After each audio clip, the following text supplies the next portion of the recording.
Okay, hello, welcome back. Let's continue onward.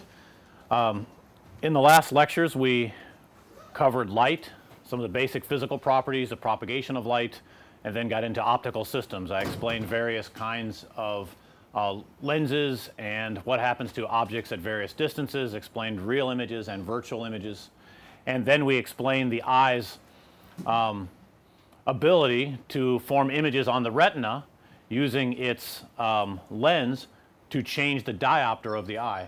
And so I gave you several cases of that. And I want to now explain what it looks like when in a head mounted display you have a screen placed in front of the eye with a convex lens in between. So this is a very common situation, and this is what you have in the lab. So if we take the eye, again I'm drawing the same kind of pictures like I did last time. So the retina is in the back here. I have the lens of the eye here. Suppose we have light coming in through parallel rays.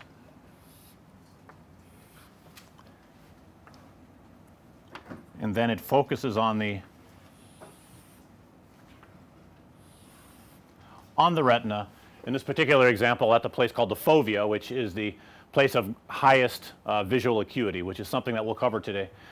As we go along today I will be explaining human vision, the biology of it, some of the neuroscience, some of the particular components that we have, trying to get you to understand how visual perception happens in our brains. So I want you to get an understanding of that, because that's a critical part of engineering of VR systems overall.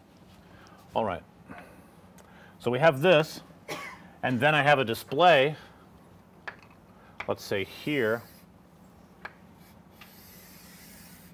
So this is a visual display. If you put a display very close to your eyes, can you focus on it? Right? So if it's very, very close, you will not be able to focus, because if you remember from last time, if you consider each one of these pixels as a point source of light, the rays are going to be very much diverged, right? So, and remember the diopter will tell you if you have parallel rays how far it will take before they converge back from the parallel case. If they're diverged, it will take a very, very powerful lens to do that. The lens in your eye can compensate for some of that, but not all of it. So if I take a very weak lens, so I just brought a weak convex lens with me today, and if I want to go up and try to focus on some particular part on the board, I have to stop the lens about, if I put it very close to my eye and see how close I can get, I have to stop about right here. I tried with some students in the class a little bit before the class started, and they could get it up quite a bit closer because they're using this lens to further converge the rays. They're using their eye muscles to further converge. I've lost about 30% of my ability to do that, so I have to hold it back, and maybe in a year or two I'll have to hold it even further back. So what's going to work for me? A more powerful lens, right? So it's going to do all of the work that this lens used to do when I was younger and more, so that it will work for everyone. At least everyone who's able to focus on light coming in in parallel rays and focus it onto the retina.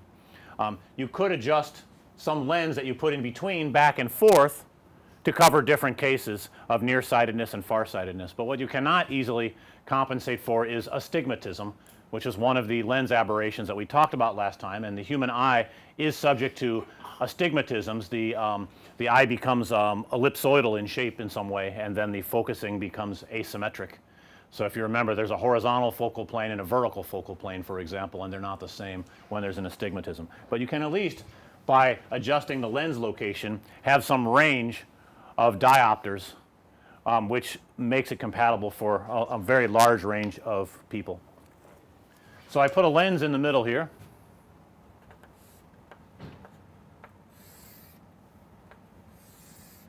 And I did not bring a powerful enough lens to really illustrate being able to go very close. You need a powerful, if you go out and buy a very powerful magnifying lens, it should be exactly right for this, and you can do the experiment yourself. So this comes out of the lens, but the point I may be looking at here, the pixel that I may be looking at, has very divergent rays if I draw this right here, maybe very divergent rays, but then they bend through the lens and come out parallel. Not quite drawing that right, but the lens should be taking these divergent rays and making them come out parallel. If they come out converging, then you have a problem, right? They may come out converging, and then no matter what you do with your lens, you'll see blur because they're converging short of the retina. So you got to be careful with that. If you go the other way, if they're still diverging a little bit, maybe your eye can compensate. Right? So that's how, depending on your ability to change your lens. All right. Questions about that? So the retina is this part all the way around the back here. I'm going to go into the details of the retina and the neurons that are very close to it, and then I will eventually cover the visual pathways that as the signals go all the way back into the visual cortex, which is back here under your skull. All right. So placed along the retina are what are called photoreceptors. The photoreceptors, let me write it out, photoreceptors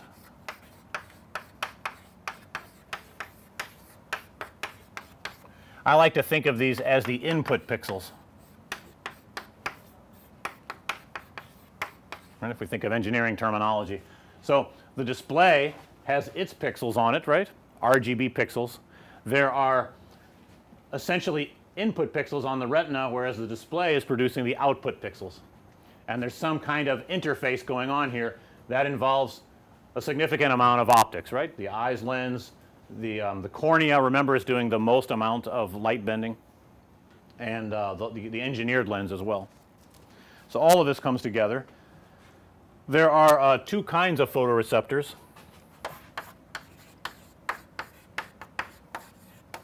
You may have seen this before, rods and cones.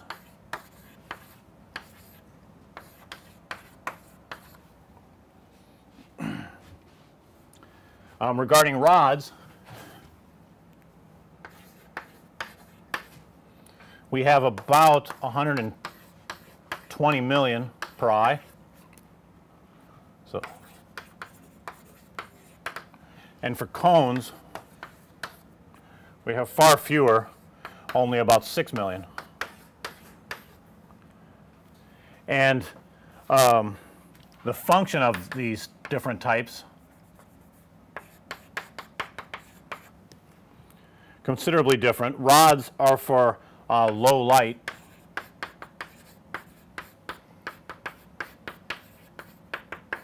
low light intensity, and the cones are for color sensitivity.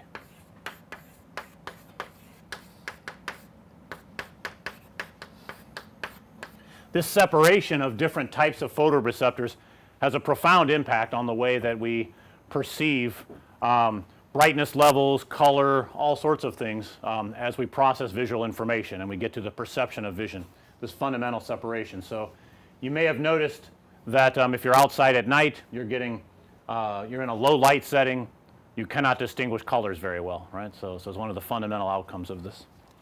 So let me show you a picture of how these rods and cones are distributed around the retina, right?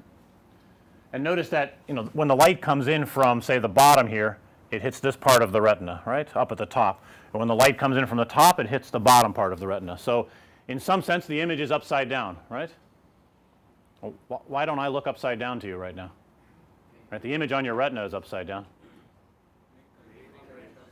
Yeah, so I mean, your brain has learned to accept that, right, during your entire lifetime, so it's considered normal. There's no such transformation that has to be applied to it. There's not like some neurons that go and flip the image. Don't think so. It's just what you've learned. You may have heard of experiments where people put on prism glasses that invert the images, and then after some number of days or weeks, they don't see the inversion anymore. Everything looks fine again. So your brain can learn the orientation as being correct, and it doesn't matter that this is upside down or right side up. So it's not like there's a special piece of hardware that you have that's devoted to inverting it and correcting it, because in some sense it's consistent with what you've had your entire life. All right. Let's see.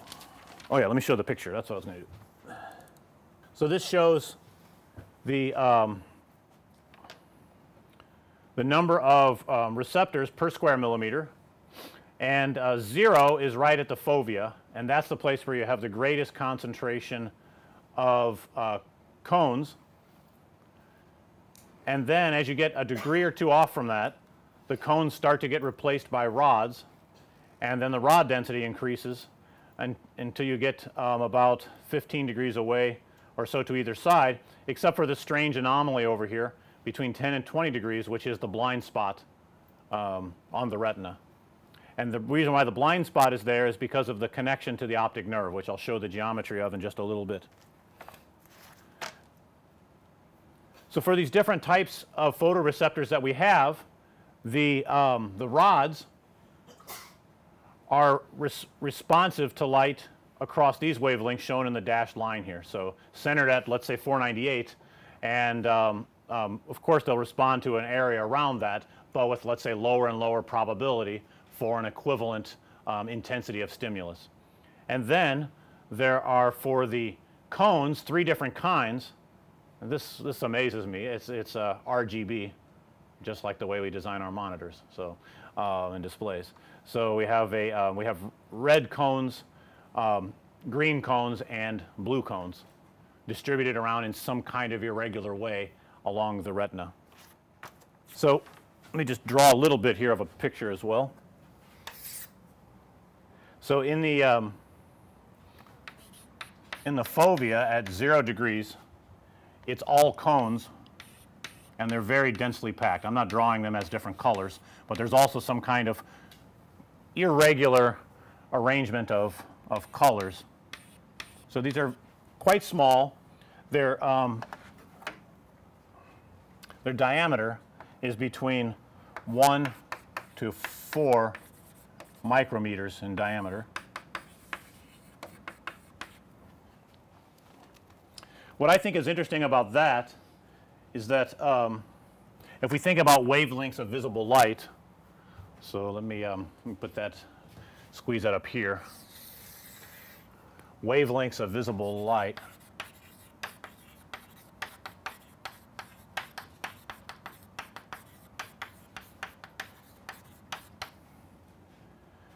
What did I say? It's between 400 and 700 nanometers last time, but let's convert it to micrometers. So it's 0.4 micrometers to 0.7 micrometers. So using 10 to the minus 6th units instead of 10 to the minus 9th units. And if we do that, then we see that at the very center of the fovea, these things, these cones pack in to the size of 1 micrometer, which is not very much larger than the wavelength of visible light, which I find really incredible. So if you tried to make these any smaller, you would start to get very difficult kinds of interferences, right, with the waves. I mean, they would be much smaller than the actual wavelengths and would not operate so well. So this seems to be about as small as you can make this and still have it function well, which I think is quite amazing that, you know, the density of these again are down to roughly the size of the wavelengths of visible light, so quite small. So these are, as I said, at 0, it's all cones. Already when you get over to 2 degrees off,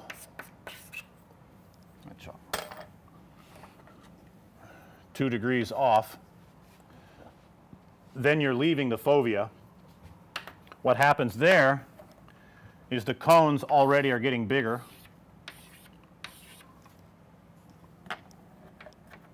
and rods start appearing among them. So the cones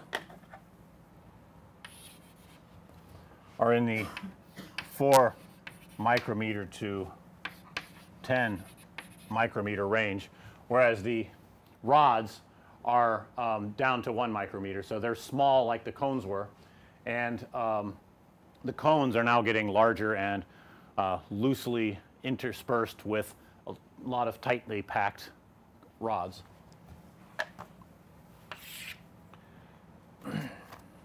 And then by the time we get all the way over to 50 degrees,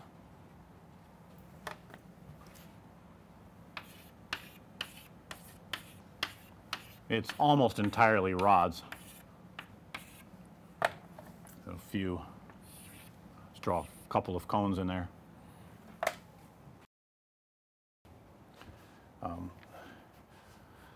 So that suggests that when we're looking, we look forward, when the fovea is fixated, we have a very high visual acuity in color.